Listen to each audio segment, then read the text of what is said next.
Ibu Dona sangat sadar bahwa dalam pembelajaran abad 21, salah satu karakteristik yang harus dikuasai adalah critical thinking.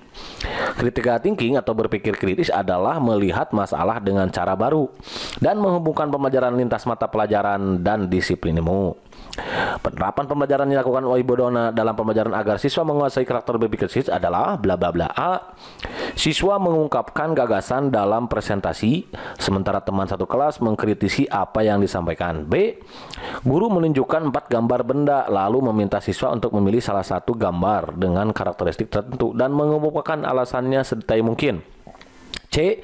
Guru memungkinkan kelompok untuk membuat sebuah poster. Poster yang disusun merupakan hasil pemikiran dari beberapa orang yang dituangkan menjadi satu. D. Guru membuat soal latihan yang mendorong anak untuk memecahkan masalah. E. Siswa mengerjakan soal bertipe hot. Ini belajar sarang ya. Yang ditanya ini penerapan pelajaran yang dilakukan Bu Dona untuk tahapan critical thinking yang berpikir kritis. Jawabannya adalah yang B. Karena guru menunjukkan 4 gambar benda. Ini dia.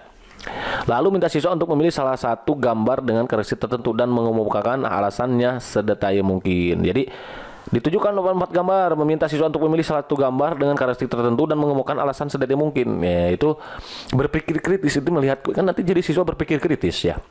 Jadi nih ada 4 gambar, gambar 1, misalkan gambar 2, gambar 3, gambar 4. Di antara ini mereka disuruh memilih satu. Nah, lalu kita tanyakan alasannya apa gitu, dia memilih misalkan nomor 1 kenapa, nomor 2 kenapa, misalkan nomor 3 kenapa, 4 kenapa. Nah, maka kita sudah melatih dia untuk berpikir kritis gitu kan. Jadi jawaban yang tepat untuk soal ini ada yang B. Begitu kan Wan Arzen?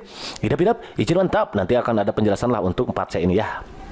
Yang kedua, Pak Mahmud mendapat informasi bahwa dalam pembelajaran abad 21, Communication adalah salah satu karakteristik yang harus dikuasai oleh peserta didik. Communication atau komunikasi dalam hal ini berkaitan dengan berbagai pemikiran penyampaian ide. Jadi agar mereka bisa mengkomunikasikan idenya gitu. Pak Mahmud ingin sekali agar peserta didiknya menguasai karakteristik communication itu dalam pembelajaran. Kegiatan yang dapat dilakukan Pak Mahmud agar siswa menguasai karakter tersebut adalah A. Siswa dilatih untuk memilih manakah pernyataan yang benar dan salah. Ini kurang tepat ya. Guru menugaskan kelompok untuk membuat sebuah poster.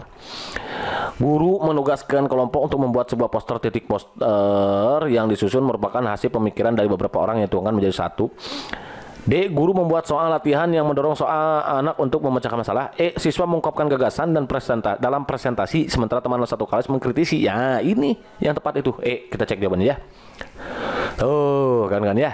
Jadi kalau komunikasi itu kan jadi kemampuan anak untuk mengkomunikasikan gitu ide atau gagasannya. Lalu kelompok lain yang melihat dia mengkritisi, berarti mengkritisi juga kan dia mengungkapkan apa yang sudah menjadi idenya gitu kan gagasannya gitu.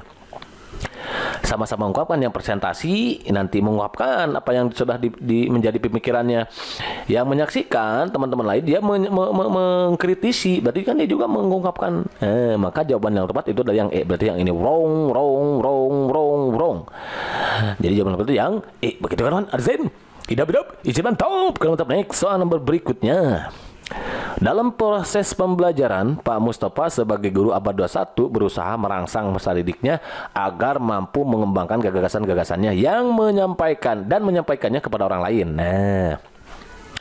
Setelah menyampaikan ini, kemudian mengimplementasikan gagasannya menjadi suatu produk nyata yang berbeda dengan yang sudah ada sebelumnya. Ya, bedanya nih, Pak Mustafa itu dirangsang dulu peserta didiknya. Kemudian dia mengembangkan gagasannya. Setelah dikembangkan, dia akan menyampaikan kepada orang lain nih, gini bla bla bla bla bla gitu ya. Lalu diimplementasikan dan hasilnya adalah suatu produk. Ini tahapan apa? Dalam hal ini Pak Mustafa telah menerapkan keterampilan 4C, yaitu innovation, collaboration, problem solving, communication, creativity. Yang mana nih? Nah, karena yang cetak tebak itu adalah yang E, berarti ya udah yang E. Jadi kreativitas itu kawan-kawan. Ya. Begitu kan Arzen? Idap izin mantap. Kalau mau tahu lebih jauh tentang 4C nih, satu itu kan 4C ada critical thinking ya, berpikir kritis seperti yang tadi itu kasus Bu Dona ya.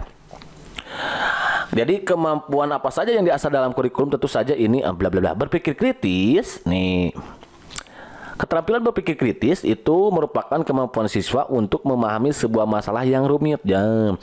Menghubungkan informasi satu dengan informasi lain sehingga akan muncul berbagai perspektif. dan menemukan solusi dari suatu permasalahan. Jadi dia akan menghubungkan informasi yang sudah dia miliki, sudah dia lihat, sudah pernah dia dengar dengan informasi lain, dengan yang sekarang dipelajari gitu kan, Wan. Itu critical thinking, sehingga dia bisa menemukan atau muncul ide gitu, atau berbagai perspektif itu ide gagasan gitu.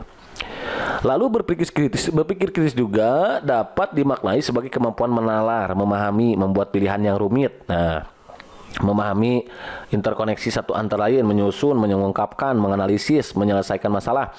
Soft skill ini merupakan hal yang penting untuk dimiliki peserta didik ya di tengah derasnya arus informasi di era digital, sehingga mereka mampu membedakan kebenaran dari kebohongan, fakta dari opini, fiksi dari non-fiksi. Ini merupakan salah satu modal bagi peserta didik untuk mengambil keputusan dengan lebih bijak sepanjang hidupnya. Kemampuan berkritis juga penting sebagai bekal peserta didik atau siswa untuk membelajar yang baik. Jadi gitu. Jadi nantinya dengan keterampilan ini mereka akan terampil memilah dan memilih informasi. Jadi tidak langsung ditelan mentah-mentah. Siapa tahu beritanya hoax gitu ya. Jadi informasi di internet itu disaring dulu nantinya. Nah, kalau dia memiliki kemampuan kritika tinggi atau berpikir kritis ini, itu ke sana arahnya gitu kan. Lalu yang kolaborasi, ya intinya dia bisa bekerja sama gitu dengan yang lainnya nih. Kemampuan siswa untuk dalam bekerja sama, saling bersinergi, jadi beradaptasi dalam berbagai peran dan tanggung jawab, bekerja secara produktif dengan yang lain, menempatkan empati pada tempatnya dan menghormati perspektif berbeda. Jadi kan kadang ada orang pintar itu idealis gitu ya, sendiri aja gitu kan. Nah, nanti nggak musim lagi kayak gitu ya. Justru kesuksesan itu kan diraih kalau dengan adanya kerjasama gitu. Bagaimana dia bisa mensinergikan berbagai macam keputusan, ide gitu kan, Wan ya. Terus ada empatinya, bagaimana ketika berbeda itu harus pendapat itu harus bagaimana itu. Nah, skill itu yang diharapkan saat ini, gotong royong gitu nanti kan. Oke, itu dia kolaborasi, pentingnya kolaborasi ya kan, Wan. Lalu yang communication nih, keterampilan bagaimana siswa mampu mentransfer informasi baik secara lisan maupun tulisan. Nah, jadi yang kayak tadi itu dia harus bisa mengkomunikasikan, mempresentasikan di depan kelas, yang lain yang di belakang itu mengkritisi. Nah, itu masuknya communication kawan-kawan. Komunikasi memiliki tujuan utama untuk mengirimkan pesan melalui media yang dipilih agar dapat diterima dan dimengerti oleh penerima pesan. Komunikasi dapat berjalan efektif jika pesan yang disampaikan dapat diterima dengan baik oleh penerima pesan, sehingga tidak terjadi salah persepsi ataupun kesalahpahaman. Siswa akan mampu berkomunikasi dengan baik jika sudah dilatih sejak dini. Gitu tujuannya ya. Lalu yang terakhir, kreativitas nih dia. Adalah keterampilan untuk mengembangkan, melaksanakan, nah tadi itu yang melaksanakan ya, dan menyampaikan gagasan baru kepada yang lain, itu bersikap terbuka dan responsif terhadap perspektif baru dan berbeda. Kreativitas juga dapat diartikan sebagai kemampuan seorang dalam menciptakan penggabungan baru. Kreativitas seorang akan sangat bergantung kepada pemikiran kreatifnya, yaitu proses akal budi seseorang dalam menciptakan gagasan baru dan lain sebagainya gitu ya. Memberikan nilai tambah terhadap hal yang sudah ada juga merupakan sebuah bentuk kreativitas dan juga inovasi. Kreativitas dalam menciptakan berbagai abad 21 baru adalah salah satu. Itu dia.